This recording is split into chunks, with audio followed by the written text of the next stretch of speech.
Dude, Brian, you want to hear something amazing? Yeah. The speaker on flip phones is like ridiculous. Really? The best sound quality you've ever heard in your life. For real. Wait until I'll show you. You'll be like, oh my goodness. Is that a new flip phone? Yeah, it's a new one. My old one is a piece of junk. Mostly because I broke it. What, did you get mad at and just snap it in half at something? No, some kid was like, I bet you I could beat you in that obstacle course. And I was like, I bet not. Oh, man. Oh, yeah? So I ran through and broke my phone. But I won. Oh, that's great. It's a great way to break your phone. Yeah. Pride coming before the telephone break. Hey, but that's the benefit. It's only $30. So yeah, you know. And he walks away and the 8-year-old's crying. He was so upset. He came out and he's like, you ran before you said go. And his mom's like, no, he didn't. He's like, yeah, he did.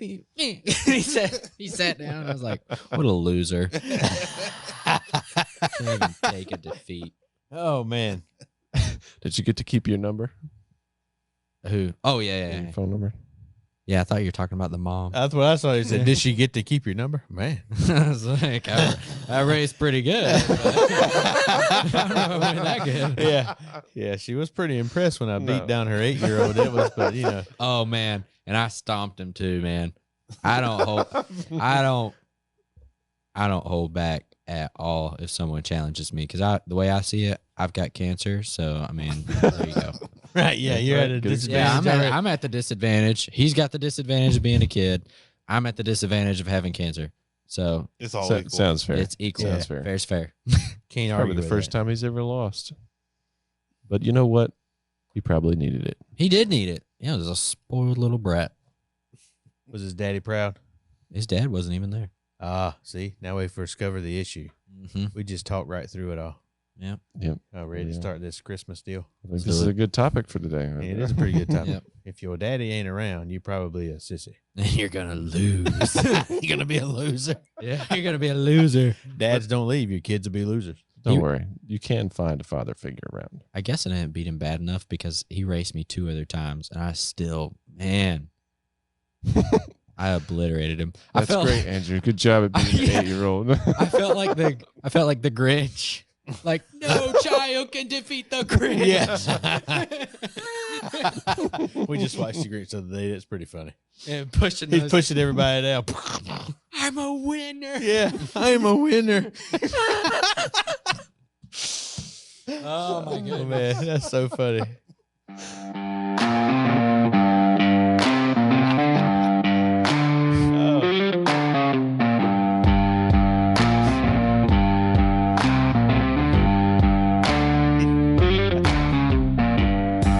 No autographs, please. No autographs. Just throw money. Hello, and welcome to the League of Logic podcast where you can learn how to think for yourself. Check us out on our website at leagueoflogic.com. Inside the website, you'll find some study tools that will help you understand some of the topics that we cover in these conversations. We also have an app that is available on the App Store and in Google Play. If you like what you're listening to, please leave us a rating and review on whatever platform you're using. It would help us out a lot in getting the word out.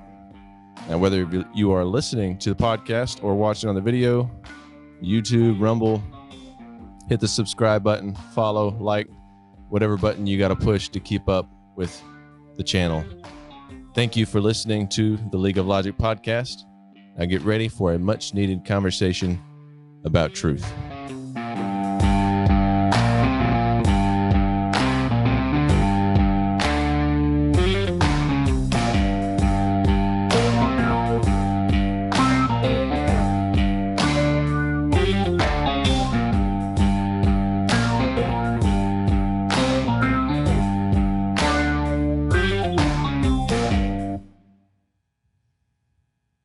Woo! You know you wanted to do it since you're the champion today. Yeah. Right. Wow. Woo! Perfect. There you go. Does it distract you, Brian, whenever you're giving your announcements? And I'm just like staring. Makes me feel into like your I have an soul. audience. Yeah. I try not to look him directly in the eyes.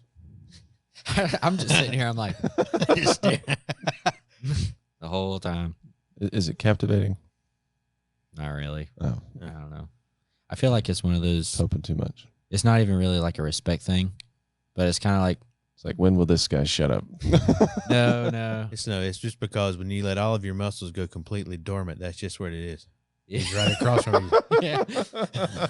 A little bit of drool. It's like when the Bible college used to come sing in front of the church, and one person would be doing a solo, and everybody would be like, Turn around and look at the guy. Yeah. yeah. Like they didn't know he was going to start singing. Yeah. And then all of a sudden it's their turn, and their turn to sing, and they're all just like straight transitioning. You know, too, like these choirs, they've sang these songs a million times, right? And still during the solo, they're all looking at him like, yeah. Such power. Yeah, yeah. Oh, I didn't know that. I saw this one kid, and he went to Southeastern, and he was singing, and he coughed in his sleeve, and so you didn't hear that. But before he turned and looked back at the crowd, he came back with a smile. So he's like, "The Father." Oh man, Oh my goodness, it was so funny. those are all great. Yeah. So, anyways, I think they were singing for like a Christmas thing or something like that. Oh, look at that! What? Look What? at you! What in the? How long did you practice that? I actually just thought about it. I thought it was a kind of weak transition, but Be careful, man. You may turn into the star of this podcast with transitions like that. I know. And you Making know us what all happens look when we bad. talk about Christmas. Ugh. The most important man, Kris Kringle himself. Santa Claus. He's the whole reason for the season, ain't he? Yeah, I wore my Santa Claus hat just because. I got my Santa Claus hat. Well, it's more my Grinch hat, but Santa Claus. Here comes Satan Claus. Here comes Satan or Sandy.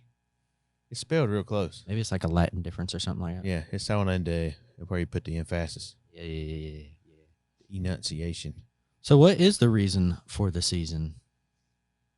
Toys, I would think so. candy. I mean, Lowe's definitely pushes that. You know, Walmart definitely pushes that. They were putting up decorations before Halloween this year. It gets sooner and sooner every year. Mm-hmm.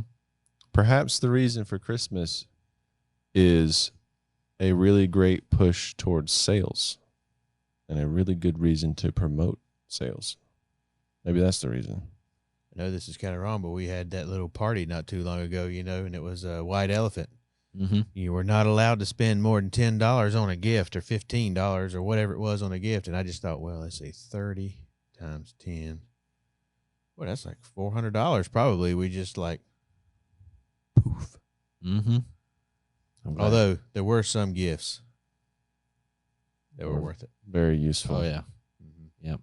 I was telling Michaela on the way over here, I was like, Robin put so much thought into his gifts and nobody appreciated it. Nobody appreciated it. Nobody. They were great. I was like, light gloves? That's genius. Flashlight gloves. That's so smart. You can see how to work on the things in the dark. Man. A French fry holder that fits in the cup holder of your car. Yeah, my wife greatly appreciates Man. that one, actually. Yep. I'm just saying. Yep. That was golden. Did you do the tortilla wrap? I did the burrito blanket. Yes. That was genius. That was a good one. And the last one that got overlooked because Kent Parrish was the last one. Did you see what he got? I forgot. It was a nightlight that goes inside the toilet bowl. That's right. And glows different colors. It had a motion detector on it, so when you walked in the bathroom, it turns on automatically so you don't pee on the floor. That's some top quality I'm stuff. just saying. Convenient. Brilliant. Well, I actually brought home toilet paper. I mean, how practical Well, is that's that? practical. Yeah, I'm yeah. glad y'all had fun. I ate the brownies night to see white elephants.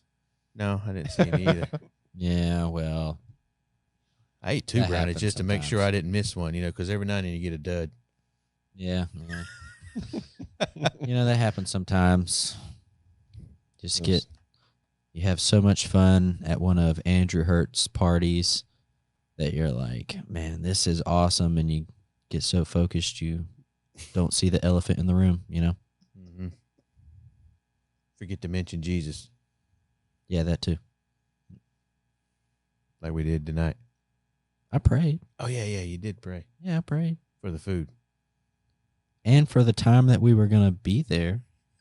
I wasn't paying attention. I missed that part. Yeah, but I didn't think for like the sacrifice or anything like that. For being born on December the 25th, because it's his birthday. Yeah, well, it's not December the 25th, so What? you can't say happy birthday yet. Oh, but he really was born on the 25th, though, right? No, he wasn't. What? So when was he born? I heard that Jesus was born somewhere in like June or July. That's actually a pretty good assumption. Yeah. I don't think we truly know exactly when. Mm-mm. This is the problem with Christmas. The traditions have taken over the truth. Yeah. Yep. Go to any school, kindergarten, and ask them what happens for Christmas. Take a survey and see who says, well, it's the day that we decided that we would like to honor Jesus' birth. Or they say, Santa Claus is going to come and bring me some toys. Mm-hmm. Santa Claus. Santa Claus. Here comes Santa Claus. Here comes the Santa Claus to ride down the Santa Claus lane. You didn't know Elvis came to the podcast, did you? I didn't. I'm tired, y'all. I'm sorry. I'll stop it. Well, even if you go to a Christian school, like Mm-hmm. it almost feels like the students, like it's taboo, you know? And I think I'm using the word taboo, right? I'm not 100% sure. I'm just throwing that one out I there. don't know how That that sounds word good. means. But, you know, they say, you know, they say, what's the reason for the season? They're like, Jesus is the reason for the season. I'm sorry, man. Oh. I don't even know what's funny. Mm-hmm. Do continue. Anyways. So these kids always say that Jesus is the reason for the season, but then they all start talking about how many presents they're going to be and if they were good and how their house looks and all this stuff. And it's just kind of like almost playing or recording something they've been told to say over and over and over and over again. Mm-hmm. I remember when I was a kid in church, they always used to do did y'all do the nativity scene? The live one? Yeah, the live Yeah. nativity. It was always awesome because you had somebody was baby Jesus most of the time. We I think they got wise of that and they just used a baby doll. Everybody that was big looked silly. Everybody that was a baby always cried all the time. I mean, come on, it's a kid. Mm-hmm. Mm-hmm. And then you had like 8-year-old Mary and 22-year-old Joseph. It was always funny. Anyway, so you had all these characters that didn't match. I know it's bad. It was all these characters that didn't match. We shouldn't have done this late, huh? You could give a better example. The characters never matched. You know what I mean? It never matched. That's all you had to say. Never matched. Okay, let's just rewind then. You know, they had all these characters and they never matched. Right, the story. Yeah. And there was shepherds. There was shepherds. Yeah, yep, there was shepherds and wise men.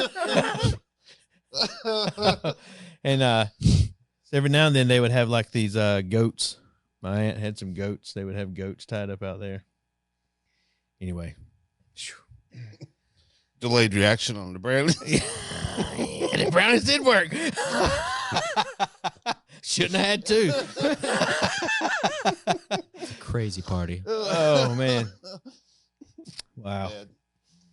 So when you have the like the Christmas story as it was recorded in the Bible is always it's a good place to look for what actually happened, right? And it's interesting because a lot of the things that we see commercialized in even so-called Christian church, whatever Christmas events, you know, how they tell the story and how they play it out, it's almost like it is the traditional story that has taken over the truth of Scripture. And so one of the first things that I saw that made me slow down and actually read all the words of the Christmas story was, you always hear about there was no room for them in the inn. And you remember all these plays that you used to do at the Christian schools or somewhere, and like Joseph's running around to all these hotels there in Bethlehem. Mm-hmm. And you got this old mean innkeeper guy. We don't have any rooms, you know, and he slams the door in their face. And You know, that guy's never mentioned in scripture for one. That was one thing that was caught my attention. Never hear anything. The innkeeper? The innkeeper. Yeah, it did just say there was no room in the inn. Yep. And then the other thing about that is if you look up what the word inn means, it is not a motel or a hotel or a Holiday Inn. Nope. It is actually, Really? yeah, it is actually like a guest chambers that a lot of the houses had in Bethlehem. A lot of the houses back in that time they had a guest chambers, an upper room, so to speak, where the disciples all met. Jesus told them to go wait in the upper room.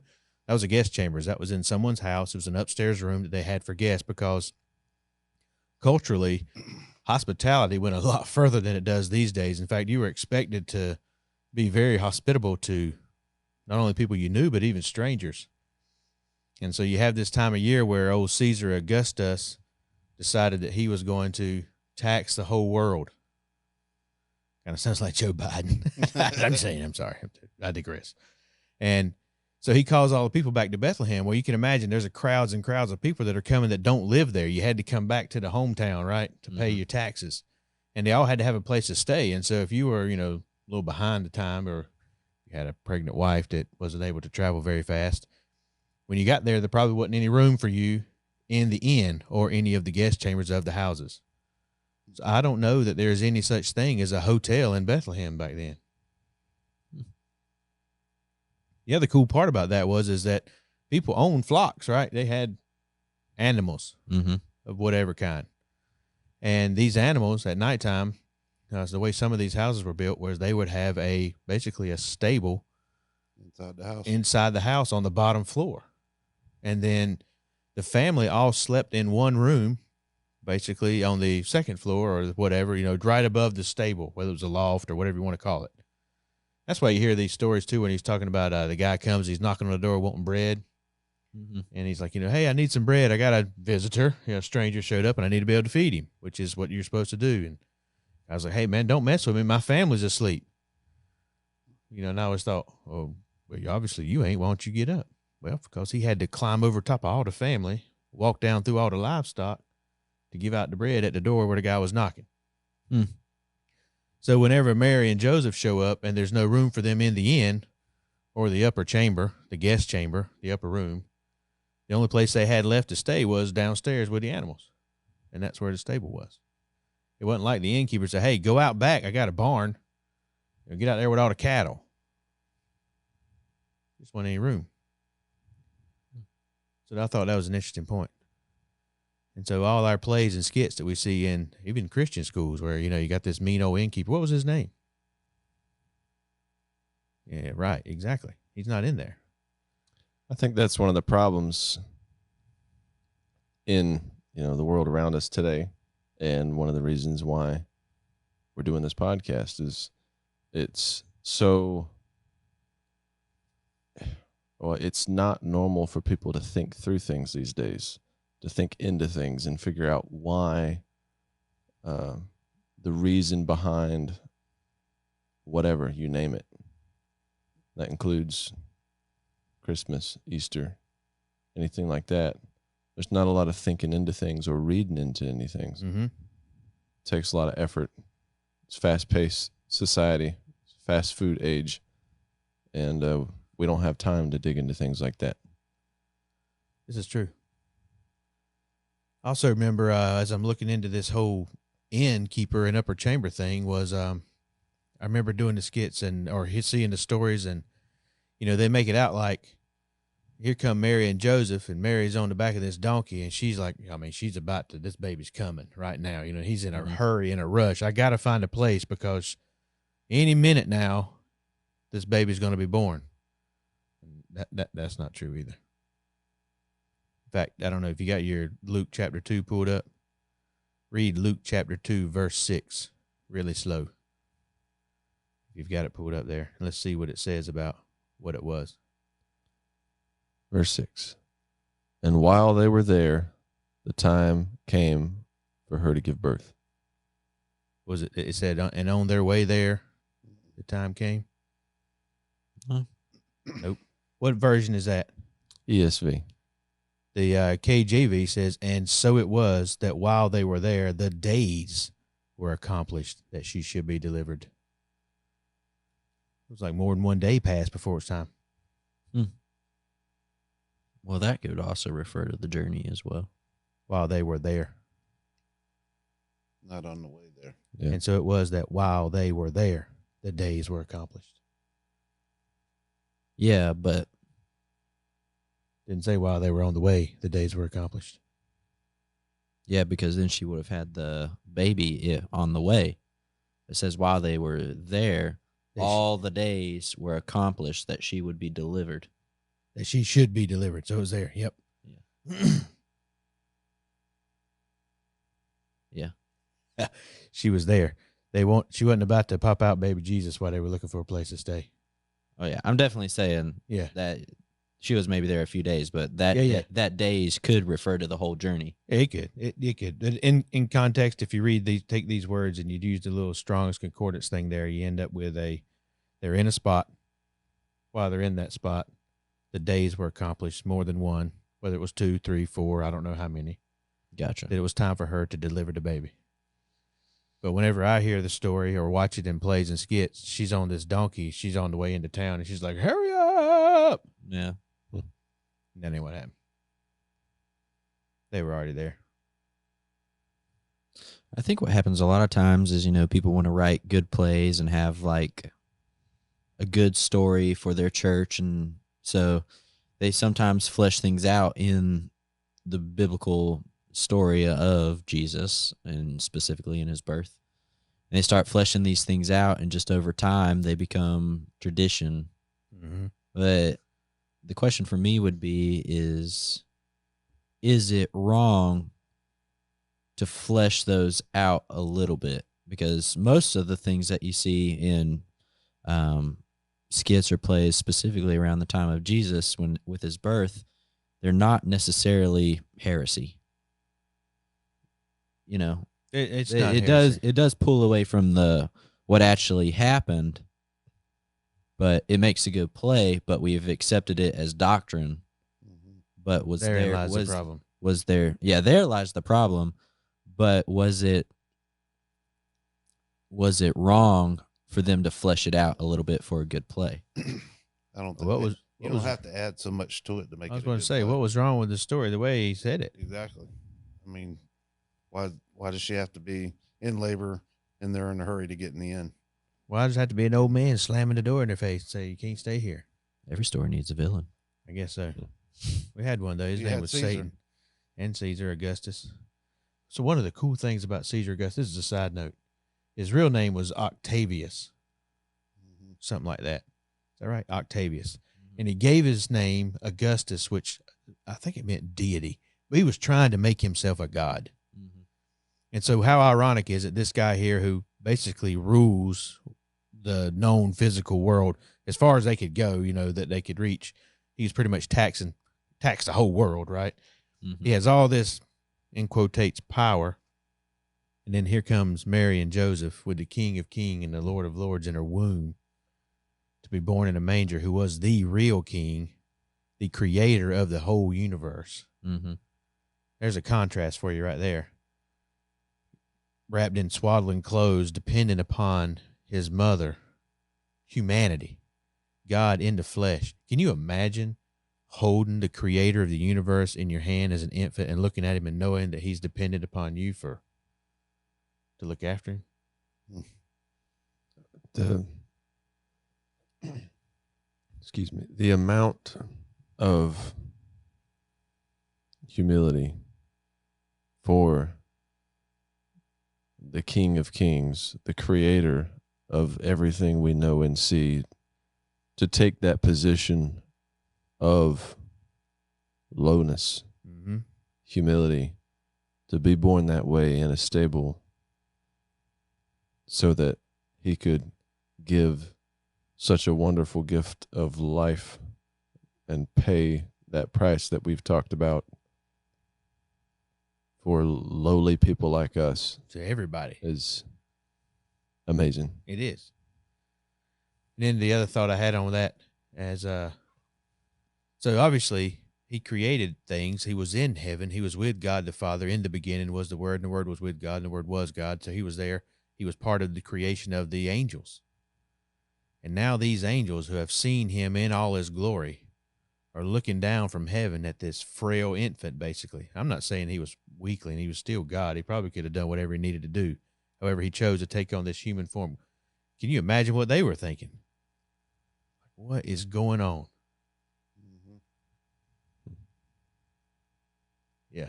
There's a dramatic story. Yeah. Right? Imagine the angels coming up to Mary when she gets to heaven. Tell me what it was like then. Tell me your story of all this. Oh, y'all heard that song, Angels Sit Down? Mm-mm. Oh, man. So it's a song. Basically what it's talking about is, Jesus is born. They have a little bit about it. They're looking down at this little infant thinking, I got to stand around this dude to protect him. Mm. And God's like, no, just sit down. It's not time yet. And then Jesus, they capture him, and they're taking him to the cross, and they start to beat him. And the angels stand up, and God says, no, sit down. It's not time yet. And so they're over there like white knuckling the chairs around the throne, watching Jesus die. And he makes his way into the heaven, you know what I mean? And then as the saints and us, as we die, we're called up into heaven as we die. And we start singing praises.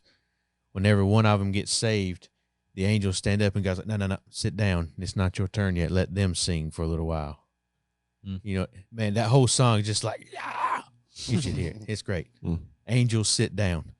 I'll try to bring it one day. Anyway, it's amazing what he did. And it's hard to wrap your mind around such a thing because we get stuck in the traditions of it all. I think you mentioned something about his birthday being in June. Mm-hmm. You know why they think that? You still got that verse. We'll read verse 8. And there were in the same country shepherds abiding in the field, keeping watch over their flock by night.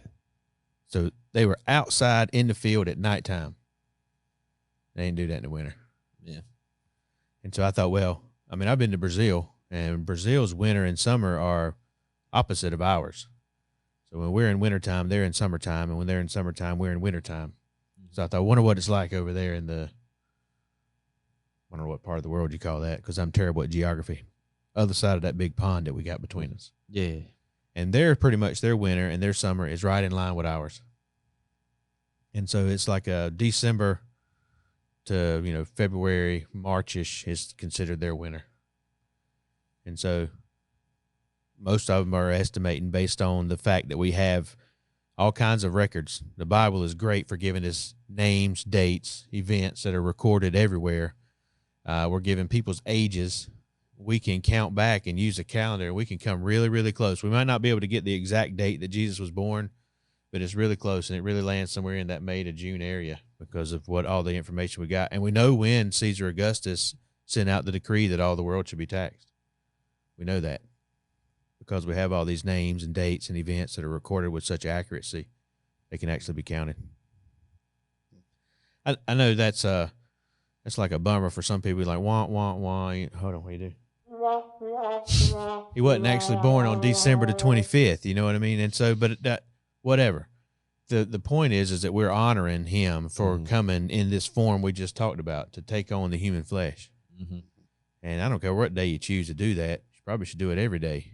But I'm fine with setting a period of time off. This is a day that we're going to make sure we realize what happened. Mm-hmm.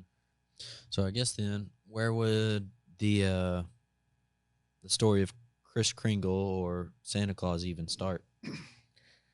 That started with a dude named St. Nicholas. It was more of like a Catholic thing. And this St. Nicholas dude felt sorry for children, and so he would bring around presents to give to the little boys and girls who were orphans and didn't have mamas and daddies. And we just adopted it around the world. Now, instead of St. Nicholas, he's jolly old St. Nick, and then he was old Santa Claus. Mm-hmm. He's the poster child for Christmas. We can learn a whole lot for those shepherds. It was what happened when they were out in the field. I think it's verse 9. Angel shows up. big old light. Can you imagine that too? And I don't know what it's like to be sore afraid, but that's what it says. I think I'd just been skirt, right? And so this angel's like, hey, don't worry, I'm bringing you some good news. And they tell the shepherds about Jesus. There's born to you this day in the city of David, Jesus Christ, right? Here he is. What did they do? Well, we should probably go see about this dude. Mm-hmm. It's a picture of like salvation. Someone sitting around listening to someone else talk about Jesus and think, I should probably go figure that one out. Right? As you tell people the truth that Jesus is real and what he was and why he's here and what he did. And so they go. They left everything they had and they took off to go find the King of Kings and the Lord of Lords. And they find him. The angels told him, you'll see him. He'll be a little bitty baby. He'll be wrapped in swaddling clothes, and he'll be lying in a manger. The shepherd people, the poorest of the poor, were the first ones that got to see him. The angels were the messengers to the shepherds. The shepherds believed what the angels told them. The belief required the action. The action was they went and checked out this little bitty baby, and they found him. And when they got there, what did they do? Fell down on their knees and worshiped him because they believed he was who they said he was. And then the shepherds became the messengers. And that's the story of everybody's salvation. Somebody tells you about Jesus. You look into is that real? Is that not? Oh, it is. I believe it. You bow down, you accept him as your Lord and Savior, and then now it's your job to be the messenger to tell somebody else. Fantastic. Right there in the beginning of Jesus' life on earth. And the good news continues to be spread. And the good news continues to be spread. I like it. Verse 16. They came with haste. They ain't waste no time. Right? I'll wait. I'll think about it till tomorrow. Nope. They decided it was probably a good thing to do. Now, the other thing that I thought was pretty interesting about all that too is, you have the shepherds and they come and they take a look. Do you know how hard it was for a shepherd to go anywhere to worship God? Their job caused them to be ceremonially unclean. They were sleeping with the animals sometimes. Mm-hmm. So they didn't miss church a lot. If they had shown up, all stinky, they'd have been like, you can't be here. Yet that was the first people that got to, other than his mama and his daddy, that got to see Jesus in the flesh. The ones that were considered to be unworthy. Good news for me. Man, that's what I'm talking about. Good for me, too. Anyway, I thought that was cool. This is, you asked one time a question, how come there's no redemption plan for angels? I don't know the answer to your question, by the way. I just thought I'd mention it because this is why the angels have a hard time understanding the full grace of God. They don't understand it like we understand it. Already starting off in a fallen state and finding grace through faith in him to be put back in the right standing with him. I think they got to be amazed by that. I could see them understanding it, but not experiencing. Mm-hmm. Got to be an amazing thing to them. Yeah. Like to have the intellectual knowledge of what it is, what it does. And I would even say the intellectual knowledge of how it feels, but never get to know that. That would be extremely intriguing to me. Mm-hmm. What a privilege it is that we have to be able to tell others about Jesus, that anyone, even the lowest of low, can come. Mm-hmm. So then the next question I've got, you got something you want to add to that? Go ahead. Yeah, I was just going to say, we see the lights, we see the signs in people's yards, the nativity scenes, and we see the words that say, Jesus is the reason for the season. But do we really believe that? Yeah. Do we really hold him as most important during this season? Or is it all about gifts and Santa Claus? Is it all about trees and decorations, So red hats. where did the idea, other than the St. Nicholas, the Catholic guy, where do we get this idea to be able to give presents?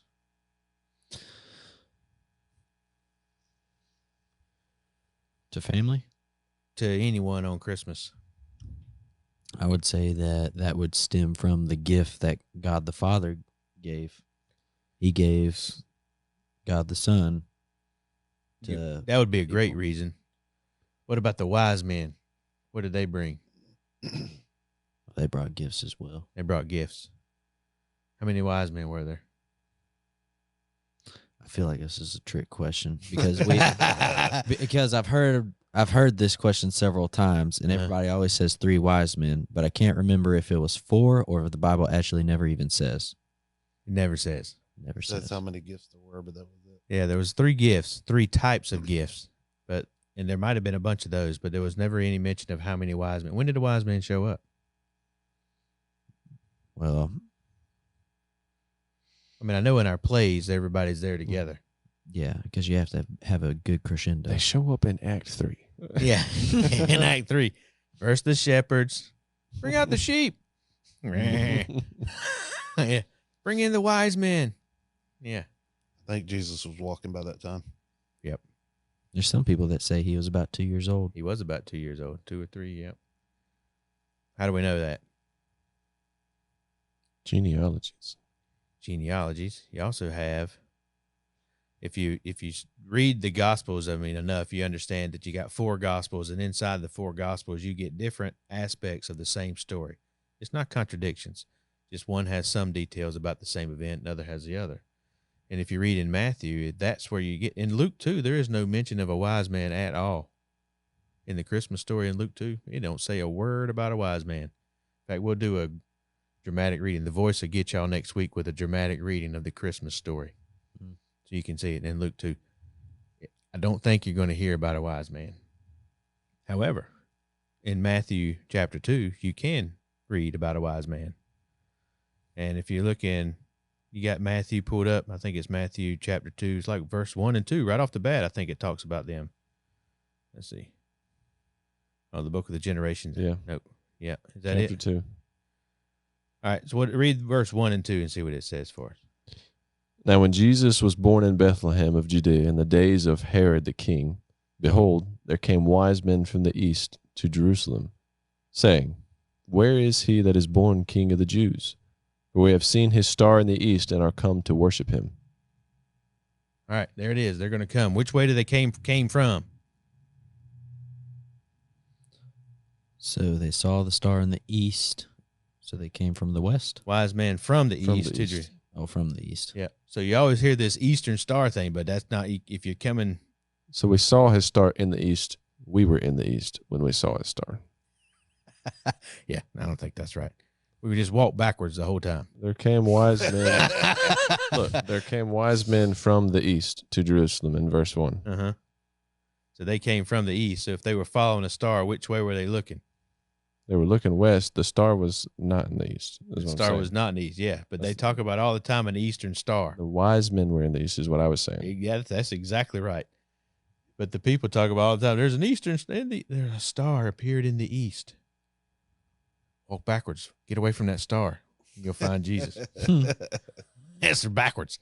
Backwards. Remember the math teacher? The backwards lady. Anyway, so I thought that was pretty cool.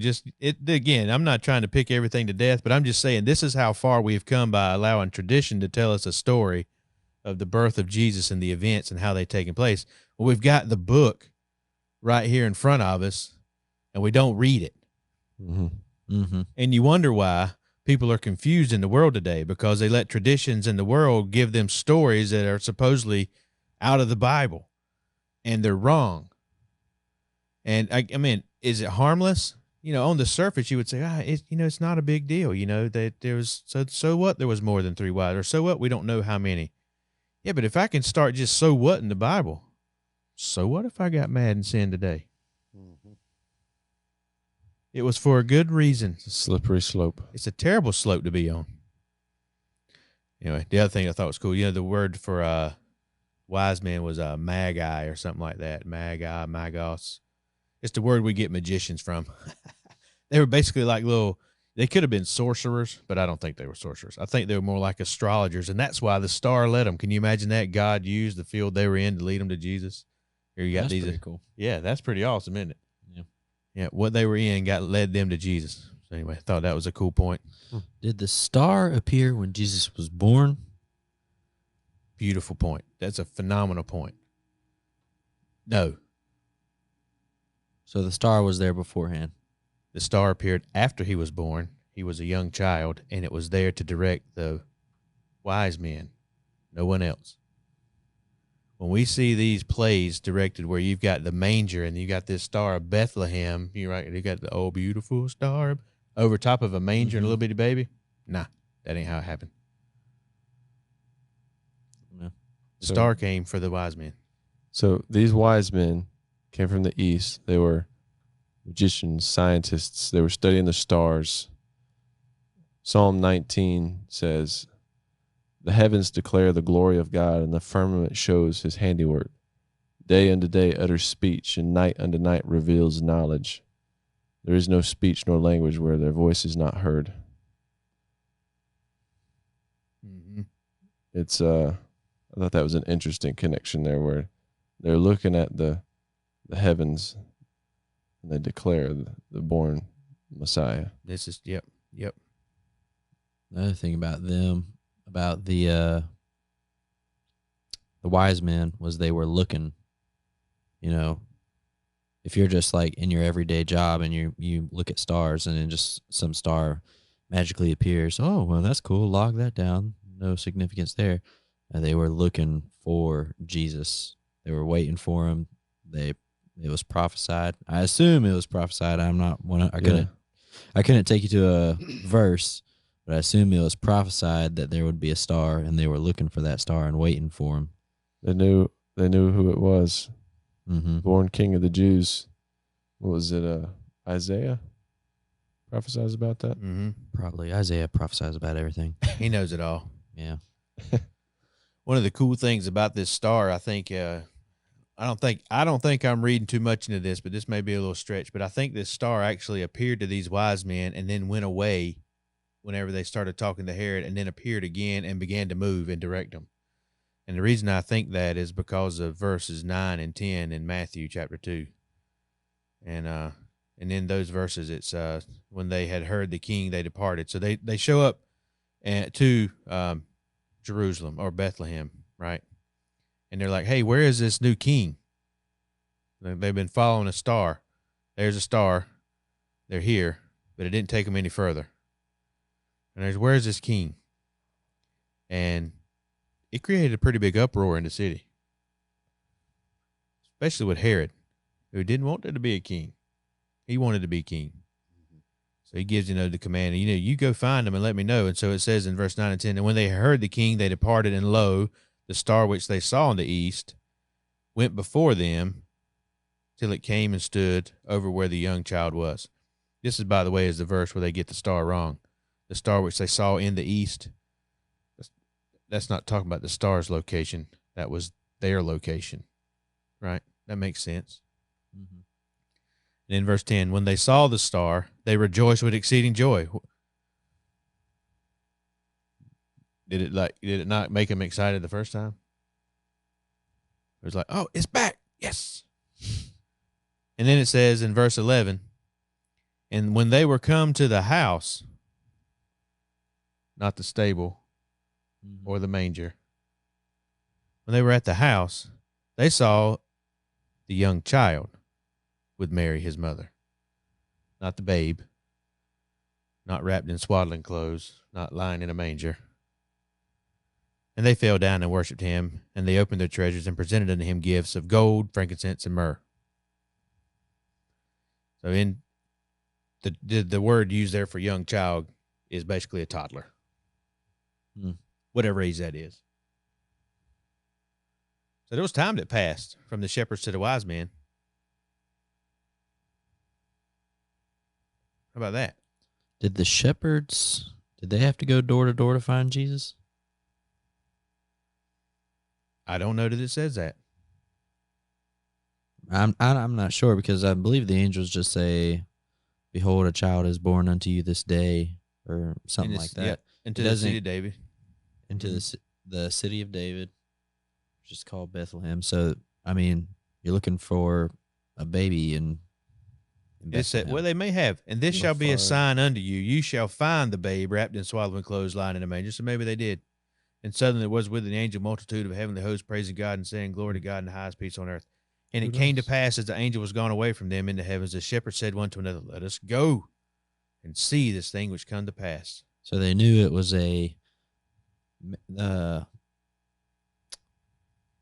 blanking on where the stable. They knew it was a stable in Bethlehem. Yep. Yeah. And there'd be a baby laying in a manger wrapped in swaddling clothes somewhere in Bethlehem. They could have searched for hours. Yeah. Doesn't say. Doesn't say. Yep. Maybe they got lucky and it was the first one they walked up to. And maybe so. Maybe so. I don't know. But the point was, they found Jesus. They found him. So yeah, I thought that was cool. All right. So wise men, how many? Don't know. Yes. Never says. Do we have any? How many did we say? Yes. Yes. Yes, there were. Yeah. Mm-hmm. How many wise men? Yes. Yes, there was. More than one. How do we know that? And Men Yeah. is plural, right? So I would contend, this is, again, here we go. This would be me making a suggestion. It is not written in there, so don't start doing plays with. Yeah, I was just about to say. Don't start making plays. Well, I heard this guy on a podcast one time say there was 15. I really think there was probably in the hundreds. That many wise men? I think just in my brain, because this is Robin's brain, and y'all have been there before. You've been in my Sunday school class. You know what happens in my brain. I see it. You have a certain number of astrologers somewhere in the West. There had to be more than one, obviously. And they begin to see this weird star they've never seen before. How big of a party would you need to travel that distance? Well, so I think it converged on each other. So here they are. They're all spread out around the West, and they all see this weird star. Because you know how these nerd dudes are, man. They sit in Oh, these yeah. telescopes all over the place, right? And they're looking at stars all day long. And all of a sudden, one nerd finds a star that nobody's seen before. What does he do? Tell his nerd friends. Hey, John, you see this thing over there in Sector 14? Mhm. You know, and so they got on the telephone and they called each other. Mhm. And they said, well, meet me over here at the right where the burning bush used to be, because it's gone out and it'll be really dark, and we'll be able to see. So stupid. I'm making a play. This is out You of said I could context, embellish and it would be okay. You said it. I'm All right. doing it. All right, keep going. Yeah, keep sorry. going. They meet where the burning bush once was, but it's extinguished. So now it's dark and they can see the stars better. Very, very dark. Gotcha. Got it? And they're out there in the dark. No, but so really they see they see this star, right? And so here they go. They start to follow it.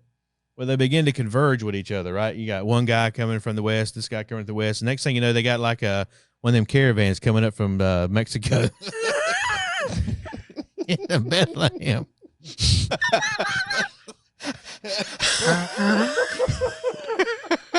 I'm sorry. You told me I could embellish. I love this play. This is a place great is play. Great. None of them spoke English. You got to stop.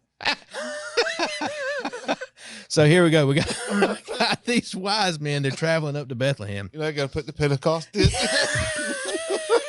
It could be them. Yeah. Yeah. Oh, yeah. Speaking in tongues. They were all speaking in tongues. And This is next year's play. this is next year's play. All right, It'll take a long time. All right. And so they get into town, right? I'm going to try to find the verse, but I can't see right now because my eyes are watering for crying.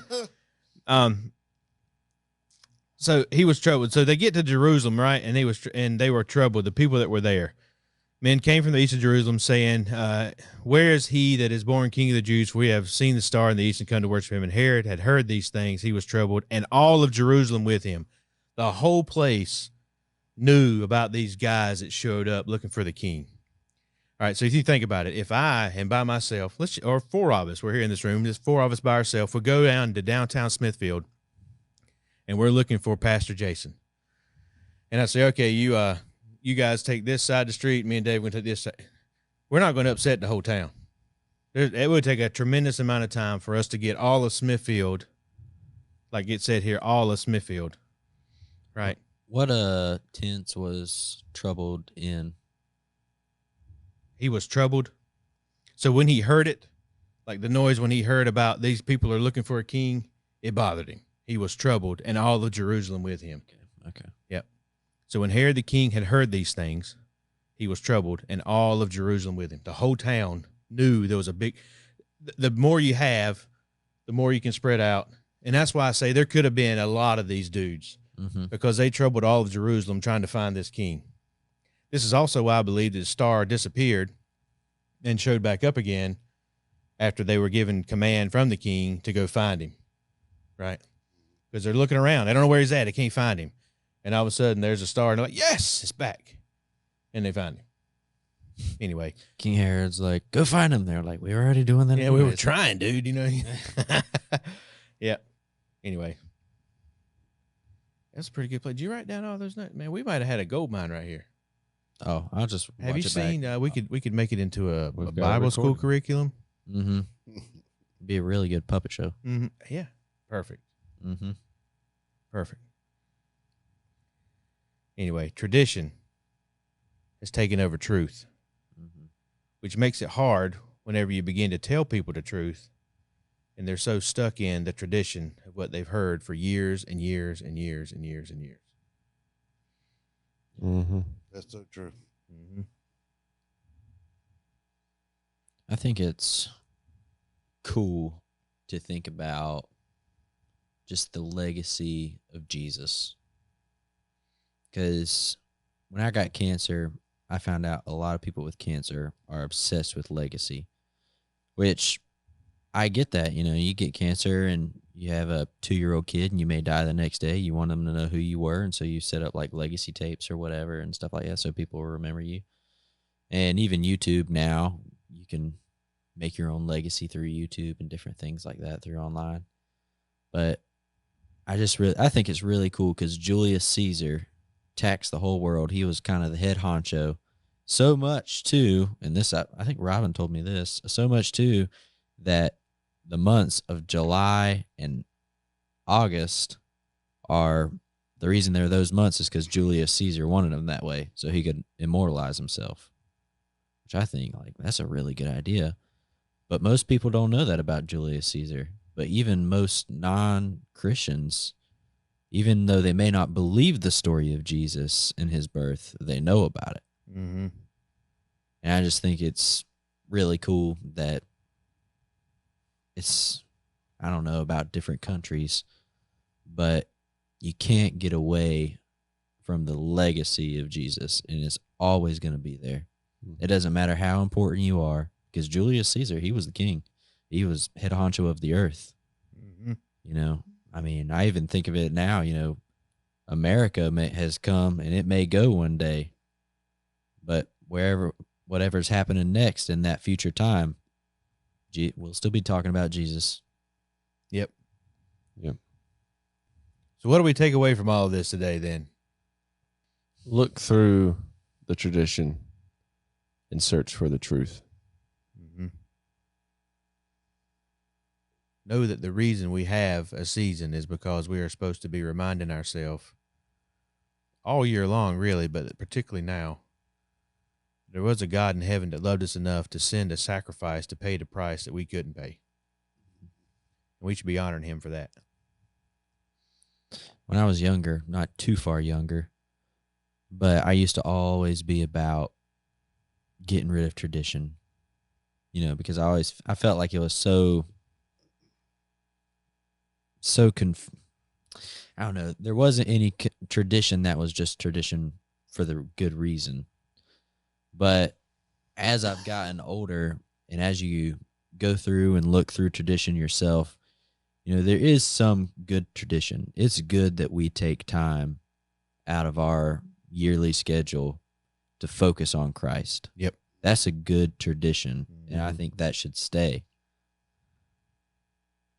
But cipher through it. You know, find what's good. One of my cancer buddies a long time ago told me, Andrew, go through your religion and get rid of what's bad and keep what's good and hold on tight to what's good. I think that principle applies to tradition as well. Not just tradition about Christmas, but tradition about Thanksgiving, tradition about, family, whatever tradition there is out there. This is true. We're good. Merry Christmas. Merry Christmas. Merry Christmas. Merry Christmas. Man, I love Christmas songs. I always think of Straight No Chaser, the group. One bass part was like, Merry Christmas, Saint Nick. And then somebody's like, Christmas comes this time each year. Ooh. Maybe that was the Beach Boys. I think That was the Beach Boys. Yeah, I think you're doing the Beach Boys. I think Straight No Chaser redid the thing. Yeah, that's how the song got famous. Somebody else sang it, Andrew. Yeah. It's all coming to me now. Chris, the Beach Boys. Yeah. And then that guy comes in. Ooh. Yeah. Merry Christmas, Saint Nick. And then somebody else goes, Christmas comes this time each year. I love the Beach Boys.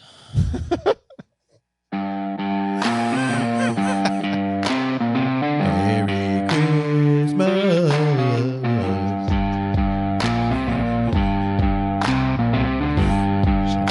Supposed to keep it for a late night podcast. Weren't we supposed to give something away? Oh, a gas card. Stop it. Stop it. We did it again. Man.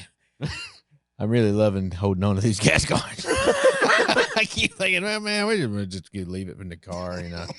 May need some gas this week. Oh man!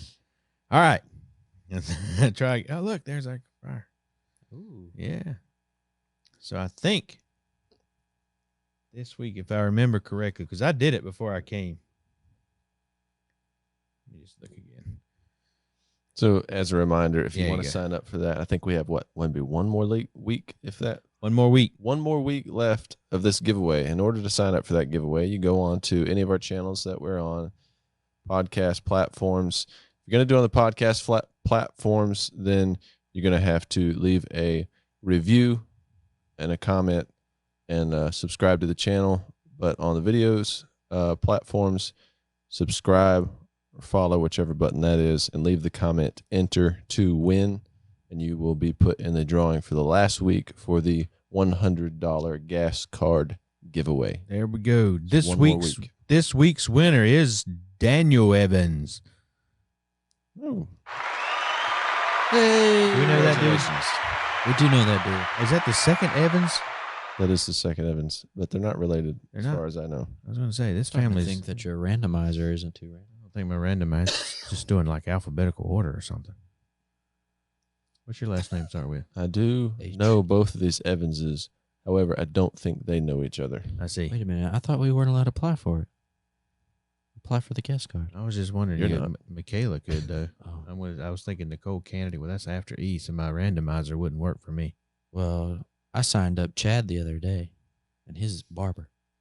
Chad Barber. Yeah. What was his name? I have a Pro America here. Yeah, that's it. Is that him? Mm-hmm. Yeah. He didn't win this time. But You got one more chance. you got to one more win. chance. Hopefully the randomizer gets it. Yeah, I did it maybe all so. on his phone. I was like, give me your phone. He's Yeah. like, you never win Yeah. that stuff? I was like, too bad. I told the guys that I was talking about, 2-3 weeks ago, if you sign up then, you have the best chance for winning one of these $100 gas giveaway cards because Yep. numbers are low now, but next year it'll be in the millions. The first week, really, it was like you had like a 25% chance of winning. You were going to win one if no one else signed up, but you missed it. It is a lot easier to get these people to sign up whenever you just say, let me see your phone. Let me see your phone. Yeah. And you subscribe, you enter, you like, Andrew's the greatest, all that stuff. Yep. That's Learned right. that from me, didn't you? Yeah, I did. Yeah. It was so much easier. I was like, Chad, why haven't you applied for this thing? And he's like, you never win those things. I was like, let me see your phone. I did it all for him. If he wins, though, you should say, "Hey, man, I actually signed you up. You owe me $50 of that." At gas." least. That's how you do it. Yeah. At That's how you do it. least. Sign up. Tell your friends.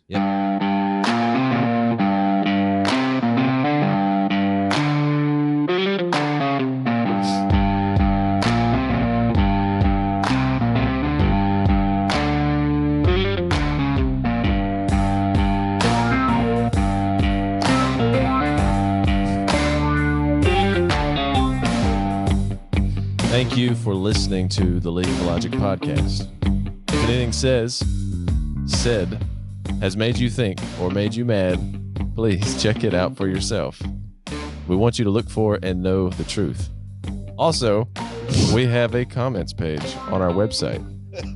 So leave a comment if you want us to talk about something you comment on. Also, if you haven't already, please leave us a rating and review. It would help us out a lot in promoting what we are doing. Check out our store. We have a store that you can access through the website, leagueoflogic.com.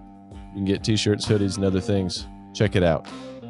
Thank you again for listening to the League of Logic podcast. We look forward to you tuning in on the next episode, and we hope you have a Merry Christmas.